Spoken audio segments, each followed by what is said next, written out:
Ada malaikat maut yang saat mencabut itu dia mencabut sekeras-kerasnya, sedalam-dalamnya. Gini, ini ada duri agak panjang masuk ke dalam tubuh, dalam daging. Tapi posisinya bukan vertikal begini, posisinya horizontal begini. Terus dipaksa dicabut begini. Kira-kira kebayang nggak rasanya? Ya? Nah, ini malaikat nazi'at. Nazi'at itu dari kata naza'a. Naza'a itu gini ilustrasinya. Kalau belum paham tentang ini, itu ada pohon di luar, dipaksa dicabut sekeras-kerasnya sampai akar-akarnya tercabut. Ya. Problemnya apa? Problemnya kalau pohonnya keras kan nggak sekali cabut. Tarik, balik lagi, tarik, balik lagi. Gitu kan? Itu naza'a namanya. Yang mencabut dengan keras dan syiddah, bisyiddah wa unfid, dengan keras dan dalam, itu disebut dengan nazi'at. Gharqa, sampai ke dalam-dalam itu masuk. Jadi dari bawah cabut sampai ke sini. Tarik lagi, kan ini takut. Kenapa? Karena dia merasa nggak siap untuk pulang. Karena merasa nggak siap, nggak pengen keluar. Tarik lagi, itu ilustrasi begitu. Tarik lagi, sampai nanti di Quran ada beberapa surat, kamu ini susah sekali, ada yang dipukulin sama malaikat. Tarik lagi, turun lagi, tarik lagi. Ya, mudah bagi malaikat, tarik langsung mudah kan, kuat. Kan, tapi ingin menunjukkan bagaimana keadaan orang-orang di golongan pertama yang disampaikan oleh Al-Quran, betapa mencekamnya keadaan saat dia pulang. Ini sampai Allah kirimkan khusus dalam suasana itu malaikat yang memang bengisnya luar biasa untuk mencabut. Siapa golongan ini? Ya, satu. Dah. Nah, jangan lu dijawab, tenang. Dua. Wan nasyitati nashta. Nasyitah itu kalau diartikan ke gerakan, satu gerakan yang lembut, halus, tak terasa sudah berubah, bergerak, berpindah. Nabi ilustrasikannya begini, kalau ada rambut yang halus, lembut, tipis, kemudian ada adonan yang halus juga, lembut, tipis, kayak ngambil rambut itu dari adonan itu, halus, berpindah. Ya. Senyum, la ilaha illallah, meninggal. Sujud, nggak bangun lagi. Lagi baca Quran, cuman begini, la ilaha illallah, meninggal. Dan menariknya, yang seperti itu sekarang sudah banyak ditampakkan lewat video. Tuh, kalau sudah Allah tampakkan ayatnya menjadi kauniyah dan belum sadar juga, maka dengan cara apa lagi Allah berikan hidayah untuk bertobat? Antum klik deh ya, klik misalnya di YouTube dah, ya, wafat husnul khatimah, orang syekh mengajar meninggal, baca Quran wafat, sujud wafat, klik, lihat bagaimana cara wafatnya. Nah, itu Allah tugaskan malaikat yang kedua, wan nasyitati nashta. Ada orang-orang yang Allah tugaskan malaikat untuk mengambil nyawanya, menemui mautnya dalam keadaan selembut-lembutnya, sehalus-halusnya, sampai rasa yang dia dapatkan pada saat kematian itu pun rasa-rasa yang ringan dibandingkan dengan yang pertamanya itu. Kalau narik rambut yang halus dari adonan yang halus itu masih ada rasanya nggak? Masih terasa kan, tapi ringan kan, lembut. Itulah yang menyebabkan orang kadang berkeringat saat meninggal itu. Ya, diambil, tenang dia meninggal, tenang, tapi ada rasanya, ada. Nanti kalau sudah waktunya terasa juga gitu kan. Berkeringat ada, tapi halus, lembut, tenang, enak. Nanti insya Allah kita jemput itu, gak usah khawatir, gak usah takut. Takut itu justru tanda tanya. Kok takut pada sesuatu yang pasti? Yang nggak pasti itu yang kita takutkan, yang pasti nggak usah ditakutin.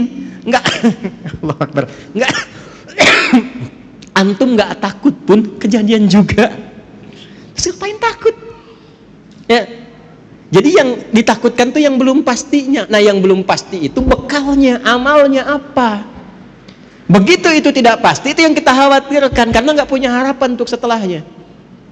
Baik, kita bahas yang kedua dulu sebelum tadi yang pertama saya kasih tanda tanya. Siapa orang-orang yang dicabut dengan lembut itu?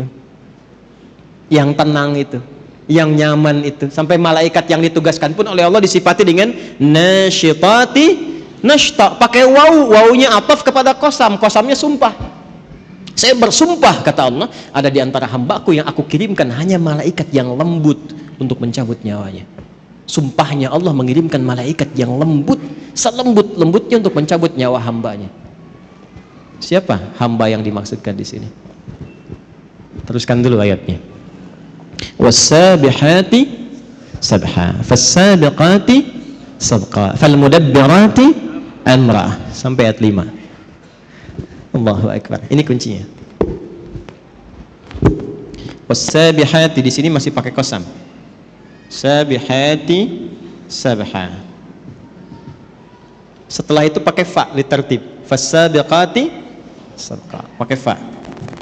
Fas-sabiqati sabqa. Setelah itu apa? Fal-mudabbirati amra. Fal-mudabbirati amra. Dah sampai sini, sampai ayat 5. Ini kuncinya. Ini sindiran halus dan tajam sekali. Siapa orang-orang yang akan dicabut dengan lembut, dipisahkan dari kehidupan dunia yang mungkin dia alami keras. Jadi menariknya begini, ada orang-orang yang saat hidup di dunianya ini mungkin mengalami kejadian yang keras, tidak mengenakan, kasar dan sebagainya. Tapi ketika meninggal lembut sekali, halus, dan bahkan viral dia di alam langit. Bagaimana orang-orang ini kemuliaannya? Allah contohkan lewat tugasnya malaikat. Selain yang mencabut nyawa dengan 2 sifat ini, kata Allah, aku tugaskan juga dengan 3 tipikal pokok malaikat. Nah, 3 inilah sebetulnya sebagai isyarat karakter amal untuk kita demi menjemput kematian yang husnul khatimah.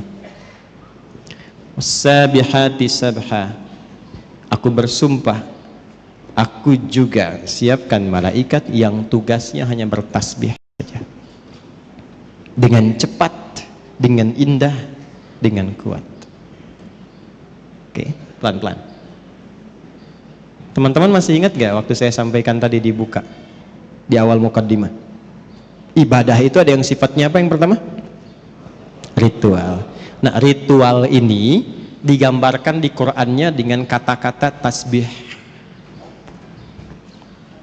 Tasbih. Ibadah dalam bentuk ritual itu digambarkan di Al-Qur'annya dalam bentuk apa? Tasbih. Nah, menariknya apa? Semua alam ini diciptakan oleh Allah itu untuk bertasbih. Buka Quran surah 17 ayat ke-44. Quran surah 17 Al-Isra ayat 44. Dan tempatnya pun di surah ke-17 Al-Isra. 17 rakaat.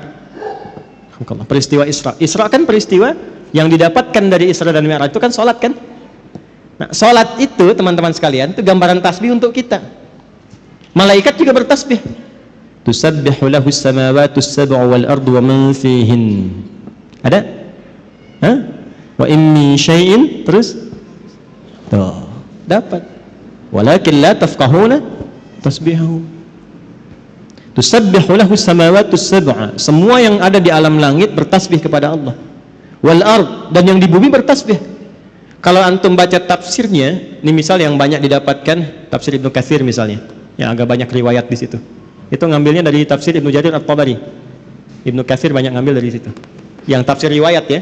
Kalau yang mau pendek-pendek, Jalalain, Tanwirul Mikbas itu pendek-pendek. Kalau mau ngambil tafsir riwayat tentang ayat ini, silahkan lihat. Itu akan mengambil satu riwayat di Mu'jam At-Tabrani, riwayat dari Abdurrahman bin Qutr. Ya, Abdurrahman bin Qutr ini meriwayatkan satu hal saat peristiwa Isra'nya Nabi sallallahu alaihi wasallam. Jadi begitu Nabi akan siap diberangkatkan antara Zamzam dan Maqam. Jadi ada Maqam Ibrahim, ada Zamzam, di antaranya itu ya dekat itu disiapkan berangkat dari mulai ke Masjidil Aqsa, naik kemudian ke langit. Itu apa komentar Nabi setelah turun? Saya mendengar malaikat semua bertasbih, bersahut-sahutan bertasbih pada Allah Subhanahu wa taala alam langit. Ya. Kalau Anda baca riwayatnya setelah itu di tafsirnya, teruskan tafsirnya sampai ke bawah, Anda akan temukan Allahu Akbar. Ini babnya iman ya, maaf, babnya iman. Pembuktiannya saat sakaratul maut.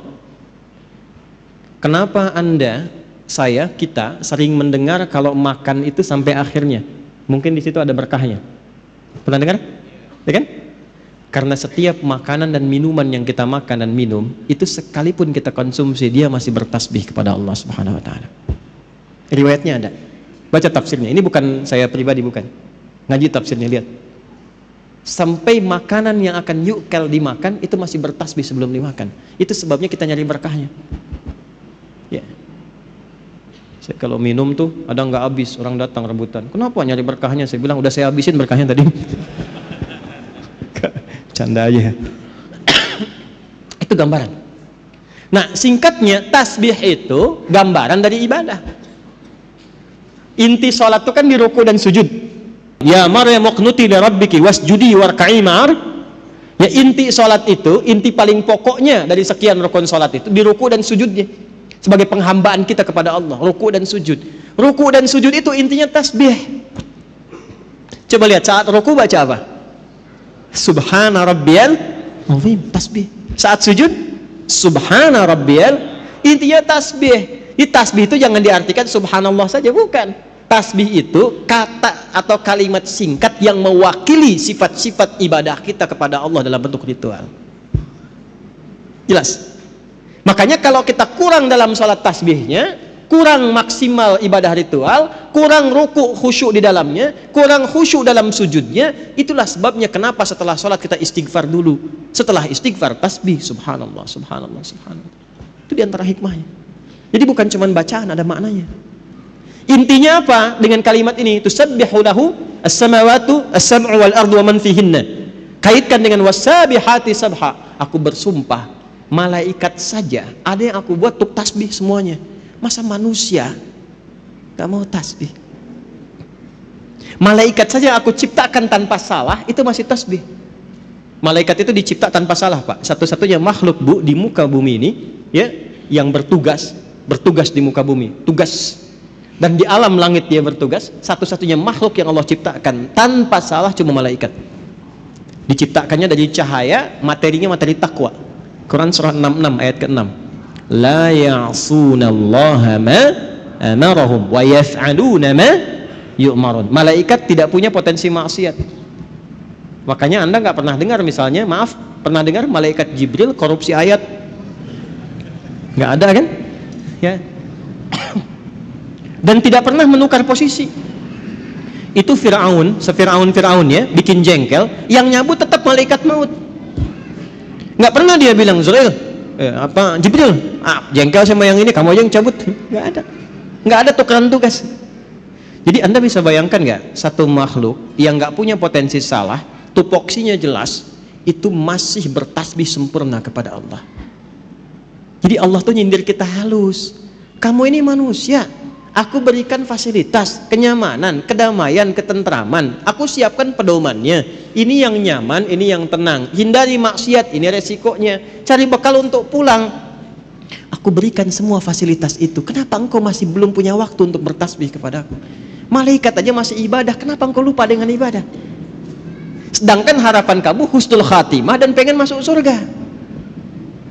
Jadi kalau kita konversi ke ayat ini tentang pedoman hidup kita, kalau ingin didapatkan malaikatnya nasyitati nashta, maka jaga ibadah dan hubungan kita dengan Allah selama hidup.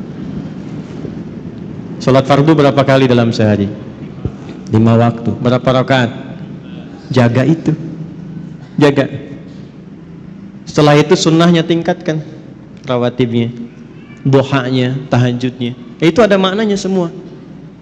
Kan kita latihan tumaninah, latihan tenang. Di antara dampak terbesarnya apa? Nih, persiapan pulang. Orang yang punya hubungan baik dengan Allah, Allah perintahkan, dia punya hubungan baik dengan saya, cabut yang lembut, cabut yang halus. Yang diperintahkan cuma malaikat yang paling halus, karena punya hubungan baik dengan Allah. Anda punya hubungan baik dengan pimpinan, mau berkunjung ke rumahnya, akses dibuka, kue keluar, kata-kata baik keluar. Anda nggak punya hubungan baik, kasar, jadi musuh, terus berharap pengen diterima dengan baik, susah. Susah. Satu. Jadi secara cepat kalau diinginkan husnul khatimah, mendapatkan malaikat yang lembut dalam sakaratul maut dan surga yang terbaik, pertama wassabihati sabha, teladani malaikat dalam rangka beribadah kepada Allah Subhanahu wa taala. Jangan tinggalkan ibadah ritual. Kalau masih yakin, masih beriman. Makanya kalimat salat itu dibuka dengan iman.